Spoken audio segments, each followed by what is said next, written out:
Well, we're back. We're in the midst of, again, looking at what are narcissists like? And that will set the stage for ultimately looking at grief and loss. This is the last aspect of manipulative people that we're looking at and the effects upon that on other people. Last time we talked about what happens what are the effects of being raised in an alcoholic home? What kind of person is an alcoholic? Sometimes they are narcissists. But the most profound narcissist, by the way, doesn't drink. You can have profound narcissists that drink, but some of you experienced a parent, say a mother, that was revered, that looked clean cut, never drank, and therefore never went through bouts of, that kind of shifting of mood. That makes it even more difficult. So I want to recommend on SurvivorSupport.net, I'm staring at it now. If you go on to SurvivorSupport.net, under the Insights tab, there's a tab called Emotionally Toxic People. If you click on that, if you scroll down far enough, boy, there's a lot of stuff on that, by the way. It's excellent, if I do say so myself, but I put a lot of time into it. I want to read a little bit what's on there about narcissists. It says, narcissism isn't related to gender, race, creed, color, etc. It's simply an expression of ego and selfishness deeply rooted within the human heart. It's a self being allowed to believe it's the center of the universe, which means the self-centered person begins to feel divinely entitled. Another less technical term for a narcissist would be a black hole person, one who believes they are entitled to be the center of attention and be the dispenser of correct knowledge, wisdom, or advice. They will be quick to remind others of their knowledge and insight. Under their polished public image, the black hole person is anything from kind, meek, mild, responsible, insightful, smart, or wise. They are someone who has spent years crafting a public image which allows them to manipulate others while keeping their darker side hidden.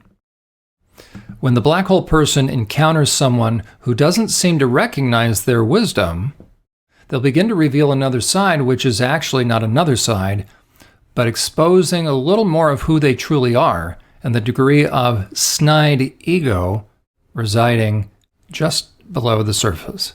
And that's what we saw with Mother Gothel and Rapunzel. There's an excellent website that I want to point you to, or actually an author. She has a blog. The author is Amanda Robbins. She is under medium.com, and she's written an article and done very well. It's 10 signs you are raised by a narcissist. So I want to commend her, but I also want to read some of the items she has here. How do you know if you were raised by a narcissist? And again, Amanda Robbins has done a nice job. She says, you'll have low self-esteem. Your feelings of worthlessness didn't come from nowhere. Although many children of narcissists don't consciously experience these difficult feelings, they are still there, running in the background and influencing your everyday life. And that's the tricky thing, because there's been such mental and emotional manipulation. What's happened? That it's almost like programs in a computer. They start to become programmed, and now they're running in the background. So sometimes somebody that's been raised by a narcissist will not just have negative self-talk, but they will almost be able to hear what's called an introject. They'll almost be able to hear the person's voice, the voice inflection. Like, you know what? I got it. My mother's in my head. I still ain't there. It's almost like brainwashing in a way, right? Where the speaker's put next to the ear and it just keeps drumming in and out. A second characteristic is chronic shame. And the difference between shame and guilt is essential, is important to know. How do you discern the difference? Guilt is always tied to something that you or I have done. It's always tied to something that I've done. And therefore, I can do something about it. God deals in specifics. He doesn't deal in generalities. So if I feel guilty, if I feel like I've done something wrong, what's nice is this. I can ask him. I can ask him to bring that to my attention. And guess what?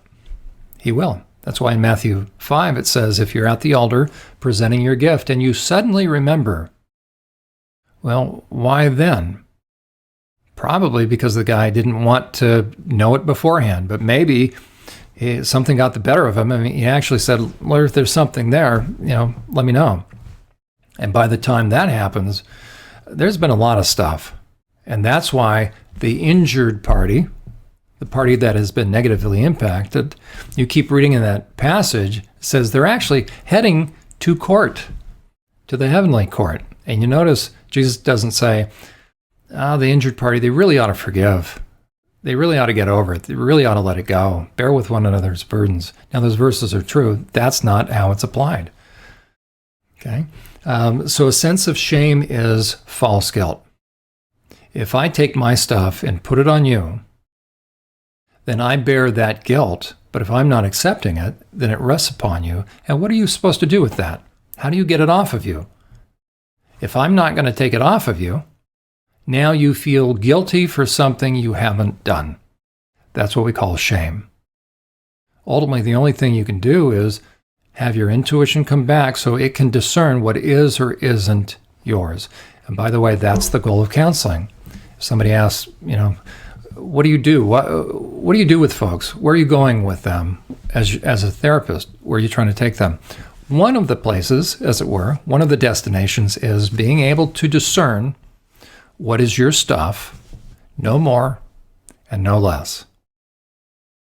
That's the goal of maturity, actually, as well, right? It's everybody owning their stuff, no more and no less.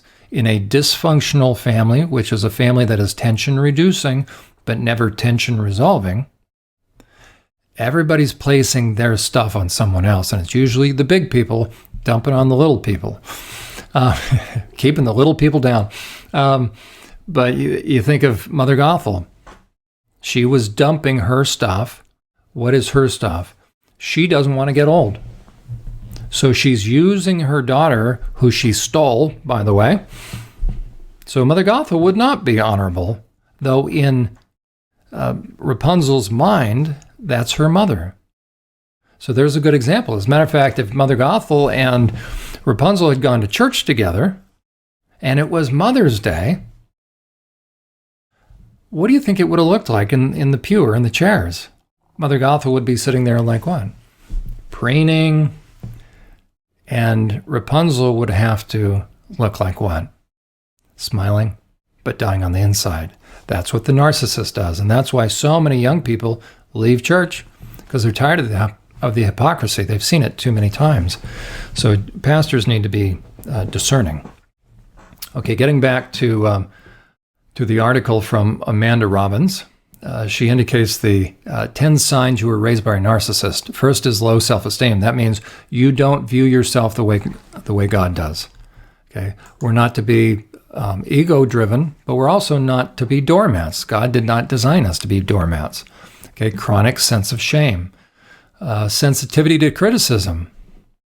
And that's a tricky thing, because as a person gets older and now they move into the world, they have a hard time hearing reasonable criticism because, why? Because whenever they were criticized, it wasn't legitimate, and it was shame-producing, meaning it also had to do with their essence. It's one thing, the milk gets spilled over. So we're supposed to, as parents, we're going to address that issue. But if I make a critique about my child's essence, now again, there may be an exchange of words that happen one time at a dinner table. What you do is you go back and own it. That's apologizing. This is not a one-time thing. This is over the course of a lifetime, over the course of rearing kids. That if kids are constantly being told that they are flawed in their core, rather than their behavior, two different things, then they will have a hard time as they get older receiving criticism, because why? It feels like the same old thing. And so that can create issues at work. Or they also just fade away. They crumble. One-sided relationships, where it's give and take. There's that one-sided relationships. Depression and anxiety. Oftentimes, somewhere under the surface, depression and anxiety could be that one up, one down relationship that you're now away from. But the question is that still on the inside of you? Is that dynamic still going on? Lack of boundaries. There you go. Again, lack of boundaries simply means this: I can't bring it back to even. What is missing for someone to bring the scales of justice, or that kind of scale? How do I bring that back even? I have to risk following what the Bible says. I have to speak the truth in love. I have to speak truth. The reason why a situation gets unbalanced is what? As it starts, this person may not notice it at first, but little by little, what happens? It starts to become unbalanced. This starts to hurt. This starts to become taxing. It starts to become wearing. And the question is, if the selfish person here is starting to use this person more and more, the question is, why isn't this person stopping? Because they can tell it's taking a toll on this person. Trust me, they can tell. Could Mother Gothel tell that she was taking a toll on Rapunzel? Of course. Every day, Mother Gothel knew that Rapunzel wanted to go see outside of the tower. She wanted to go see and have a life. In the movie, she wants to go see some lights. Mother Gothel was going to make sure that never happened. So Mother Gothel was going to do whatever necessary to make sure that Rapunzel didn't leave her, leave the protective little tower. It was really solitary confinement. It looked nice, but Mother Gothel had Rapunzel in solitary confinement. That is so often done with religious connotations in churches. We call that a cult. If you have somebody that is a top-down dictator, as it were, top-down manipulator, where they're keeping other people down, that is not what the Lord wants. So the only thing that keeps this like this is a lack of truth. This person is distorting truth. This person isn't speaking truth. So ultimately, and it's usually this person that comes into counseling. The time that this person comes into counseling is when this person either said they're out of there.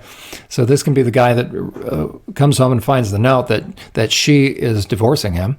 But that's part of the problem, because what happened? If she leaves before she was able to speak the truth, sometimes it's necessary, it depends.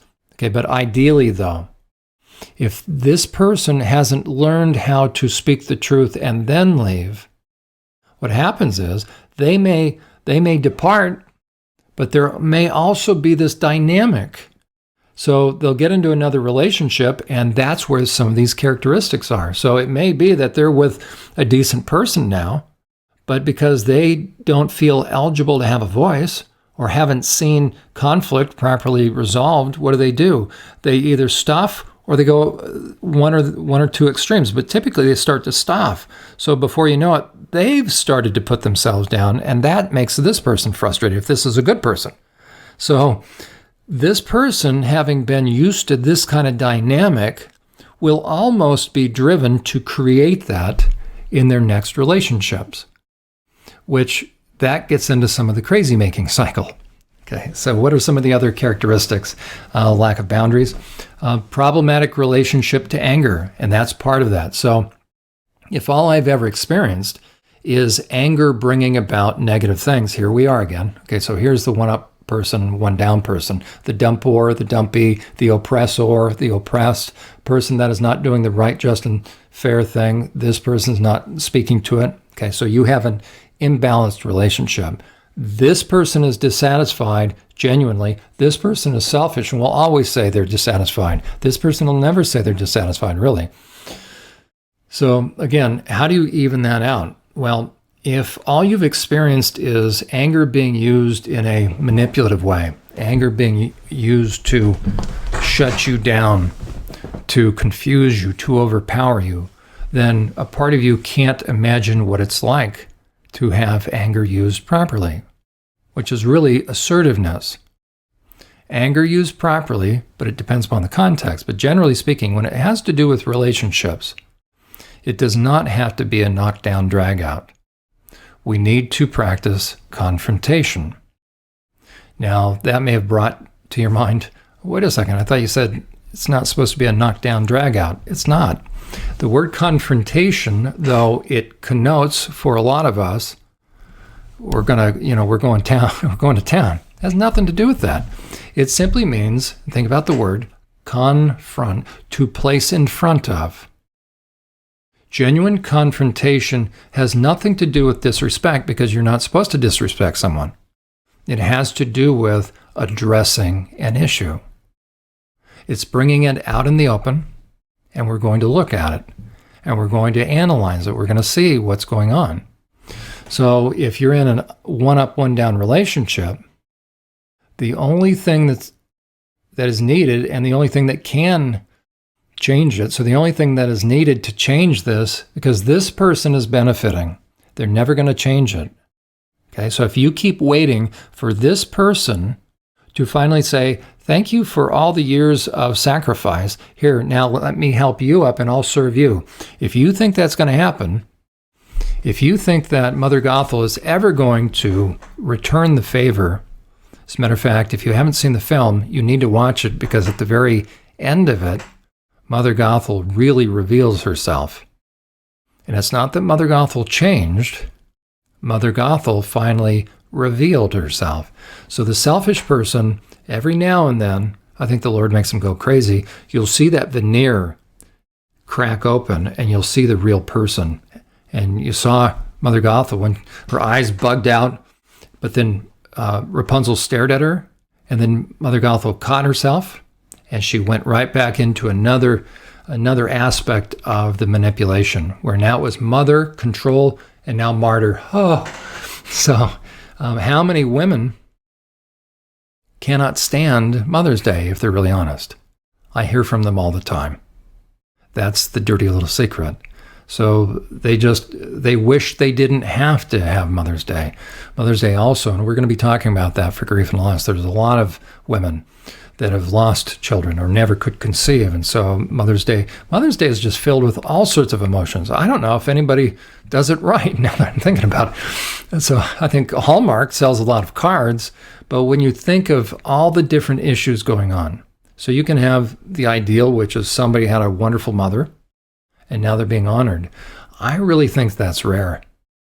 I think there's just a whole lot of selfish people out there that haven't chosen to do what they're supposed to do, which is humble themselves, like in Matthew 5, and go make amends.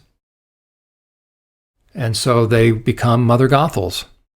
And so all the Rapunzels sitting in a row in the pews, they're sort of rolling their eyes on the inside, because it's like, so Mother gets a corsage, and they stand up, everybody applauds. Different churches do it differently. But meanwhile, nobody has to go home with Mother Gothel. Who has to go home? So nobody knows. And that's why there's such challenges with people that have experienced churches, because oftentimes, if that's all you've experienced, you're not going to want anything to do with church. Okay, some of the additional characteristics are patterns of self-destructive behavior. That can be a number of things. Either you literally hurt yourself. You can do that a couple different ways. Self-injurious behavior. If you've ever seen anybody do that, they burn themselves or cut themselves. It looks like masochism. It looks horrific when you see it. Oftentimes you'll see it with teen girls especially. It really is a way of channeling off pain, because the greater pain wins out. So it's pain management, which shows you if somebody can start cutting themselves or burning themselves, the question is this: what kind of pain must they be in for that not to hurt in the moment? Because they may not feel it when they're doing it. It's getting into a little more deeper kind of psychology, but a lot of people are experiencing that. So the greater pain wins out, or some people who've been traumatized through sexual abuse will actually sort of go away. We call that dissociation. And so in a way, they will create pain for themselves to bring them back to the here and now, because they don't feel real anymore. So it can be actually causing pain, or it can be creating a situation where you're going to end up on the losing end. It may be being driven or driving oneself to continue to seek out people that are going to be hurtful. It's the gal that keeps going back to the same bar, or maybe a different bar, but keeps going back to the bar and keeps finding what kind of guy. Back in the 80s, wasn't it Urban Cowboy? Great song.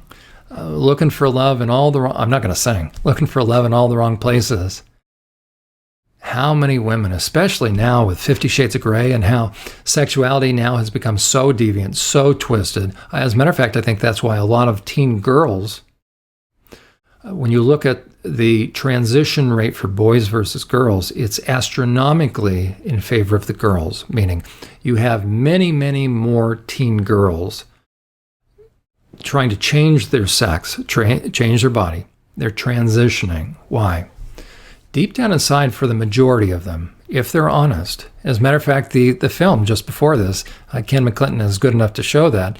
If you haven't seen it, it's a worthwhile documentary on the trans deception. What you'll find is this: they have mental health issues, and they also have been hurt, and oftentimes they have been sexually violated.